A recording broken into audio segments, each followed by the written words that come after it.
पड़ोस में deputy CM साहब हैं। अभी 5 दिन पहले इन्होंने जवाब दिया कि स्कूटी हम इसलिए नहीं बांट पाए कि विधानसभा की आचार संहिता आ गई, फिर लोकसभा की आचार संहिता आ गई, इस वजह से नहीं बांट पाए। संख्या बताइए, संख्या आपको। चलिए, अभी और भी है। गेहूं की खरीद मेट्रिक टन गत सरकार का अंतिम वर्ष 4,38,000, हमारी सरकार का एक वर्ष 12,05,000, 3 गुना, लगभग 3 गुना ज्यादा। अब क्या प्रतिपक्ष के हमारे साथी ये गणित स्वयं ही नहीं देख पा रहे हैं कि इनके अंतिम चुनावी साल और हमारा पहला साल, ये आपका अंतिम चुनावी साल था जिसमें ये आंकड़े थे। सोचिए, अब बहाने बहुत है, करते रहे। अब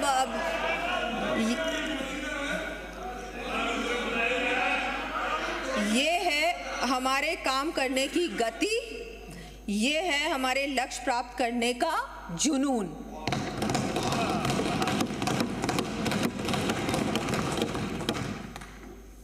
हमारी अध्यक्ष महोदय, हमारी डबल इंजन की सरकार को केंद्र सरकार से प्रदेश की जनता के हित में तथा उनकी खुशहाली के लिए भरपूर सहयोग मिल रहा है। राज्य को केंद्रीय करों में हिस्से के रूप में वर्ष 2023-24 के विरुद्ध वर्ष 2025-26 में 17,653 करोड़ रुपए अधिक अर्थात 85,716 करोड़ रुपए प्राप्त होगा। डबल इंजन का कमाल है ये, डबल इंजन की सरकार। अभी आपने बोला तो डबल इंजन की बात बता रही। इनके अलावा केंद्र सरकार की शासकीय special assistance to states for capital investment 50 वर्षीय इंटरेस्ट फ्री लोन के अंतर्गत वर्ष 2024-25 में 8,500 करोड़ रुपए प्राप्त हो चुके हैं। हमारे द्वारा कैपिटल एक्सपेंडिचर पर फोकस करने एवं परफॉर्मेंस के कारण ये राशि इस योजना अंतर्गत अब तक प्राप्त राशियों में सर्वाधिक है। भविष्य में इस राशि में भी वृद्धि होना संभावित है। वित्तीय संसाधन जुटाना। प्रतिपक्ष के कुछ माननीय सदस्यों द्वारा ये चिंता व्यक्त की गई कि राज्य सरकार द्वारा घोषित योजनाओं के लिए संसाधनों की व्यवस्था किस प्रकार से की जाएगी। मैं कोटा उत्तर से आने वाले माननीय सदस्य तथा राजाखेड़ा से आने वाले माननीय सदस्य का वक्तव्य सुन चकित रह गई कि जनता से हमारे द्वारा किए गए वादों को समयबद्ध रूप से पूर्ण करने के लिए वित्तीय संसाधन जुटाने का जो हमारा कार्य है उसकी भी चिंता विपक्ष कर रहा है। ठीक, उस समय आपने कर ली होती जब आपकी सत्ता थी, आपकी सरकार थी, तो आज शायद स्थिति कुछ और होती। लगता है अभी तक इनका सत्ता का मोह भंग नहीं हुआ। आपका बस यही, रात को सपने देखते हैं।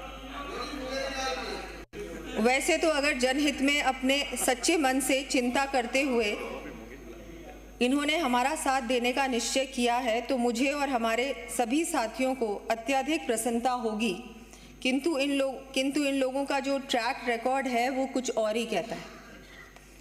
अध्यक्ष महोदय, मैं आपके माध्यम से सदन को पुनः अवगत कराना चाहती हूँ कि हमारे द्वारा राज्य के टैक्स व नॉन टैक्स रेवेन्यू कलेक्शन में एफिशिएंसी बढ़ाने के साथ ही टैक्स पेयर्स की सुविधा एवं ईज ऑफ डूइंग बिजनेस के सिद्धांत को ध्यान में रखते हुए IT इनेबल्ड प्रोसीजरल री इंजीनियरिंग तथा सिस्टमैटिक रीस्ट्रक्चरिंग के कार्य प्रारंभ किए गए हैं।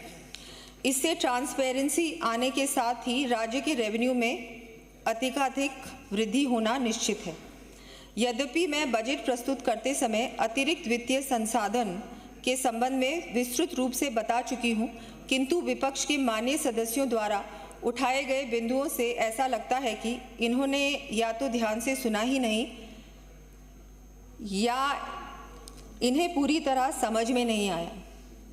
इसलिए मैं पुनः सदन को ये अवगत कराना चाहूँगी कि आगामी वर्ष रिफाइनरी प्रारंभ होने के फलस्वरूप लगभग 2000 करोड़ रुपए का अतिरिक्त वैट प्राप्त होगा। अभी मैं एसेट मोनेटाइजेशन की दोबारा आपको बात समझाती हूँ। एसेट मोनेटाइजेशन यथा लैंड पूलिंग, लैंड एग्रीगेशन, इन्विट्स के माध्यम से 4750 करोड़ रुपए का अतिरिक्त राजस्व प्राप्त होगा। और मैंने आपको ये भी बताया, एसेट मोनेटाइजेशन का ये ही मतलब नहीं होता है कि कोई सरकार की ज़मीनें बेच रहा है। इसका मोनेटाइजेशन एसेट को सही तरह से उसका उपयोग करने की बात मैंने करी। आपको मैंने बता दिया, बिल्कुल आपको समय पर ये भी बता देंगे कि हम क्या करते हैं, कैसे करते हैं, कोई छुपाने की बात नहीं। हम प्रूडेंट फिस्कल मैनेजमेंट द्वारा आवश्यकता अनुसार वित्तीय संसाधन जुटाकर सभी बजट घोषणाओं को समयबद्ध रूप से पूरा करेंगे। अध्यक्ष महोदय, इसी तरह हमारी सरकार दीर्घकालीन डेब्ट के संबंध में हॉलिस्टिक एवं पर्सपेक्टिव प्लानिंग के आधार पर समुचित कदम उठा रही है। हमारी सरकार द्वारा भारतीय रिजर्व बैंक की सलाह पर कंसोलिडेटेड सिंकिंग फंड को सब्सक्राइब किया गया एवं इसके साथ ही हमने आरबीआई द्वारा संचालित गारंटी रिडम्पशन फंड की भी ऑनबोर्डिंग की है। इस प्रकार राज्य सरकार द्वारा वर्ष 24-25 में 500 करोड़ रुपए से अधिक की बचत की है। साथ ही इन कदमों को उठाने के फलस्वरूप राज्य के ऋण एवं अन्य दायित्वों में बढ़ोतरी भी नहीं होती। हमारी सरकार विशेष आहरण सुविधा, स्पेशल ड्राइंग फैसिलिटी तथा मार्गोपाय अग्रिम, वेज एंड मीन्स एडवांस के माध्यम से भी कम ब्याज दर पर लगातार संसाधन जुटा रही है। साथ ही हमने अब इस कड़ी में ग्रीन फंडिंग को भी लेवरेज करने का लक्ष्य रखा है। पूंजीगत व्यय, कैपिटल एक्सपेंडिचर। माननीय अध्यक्ष महोदय, विपक्ष के एक माननीय सदस्य ने गत सरकार के कार्यकाल के समय वर्ष 2023-24 में पूंजीगत व्यय के अनुमान को हमारे द्वारा सरकार बनाने पर कम कर 26,646 करोड़ रुपए करने की बात कही। मुझे यह समझाने अथवा कहने की आवश्यकता नहीं है कि इनके द्वारा उठाया गया ये बिंदु तो स्वयं इस बात को स्वीकारने के समान है कि इनकी सरकार के कार्यकाल में काम समय से होते ही नहीं थे। अध्यक्ष महोदय, मैं सदन के समक्ष ये तथ्य रखना चाहूँगी कि पूंजीगत व्यय, कैपिटल एक्सपेंडिचर, जहां वर्ष 2018-19 से 2023-24 तक 5 वर्षों में केवल 35% ही बढ़ा, वही हमारे प्रथम वर्ष में ही कैपिटल एक्सपेंडिचर 44% बढ़ाकर 38,288 करोड़ रुपए रखा गया है। इसी प्रकार वर्ष 2025-26 के लिए बजट अनुमानों में 53,686 करोड़ रुपए का प्रावधान रखा है।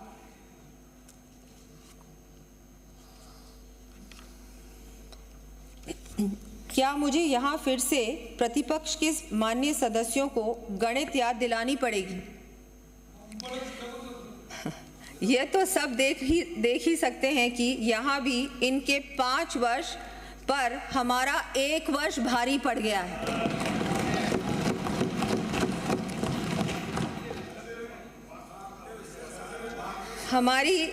हमारी सरकार का ध्येय है सर्वजन हिताय समावेशी विकास सुनिश्चित करते हुए अंतिम छोर पर खड़े व्यक्ति को लाभ पहुंचाना।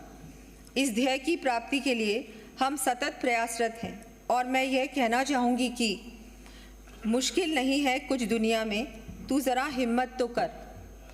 ख्वाब बदलेंगे हकीकत में, तू ज़रा कोशिश तो कर।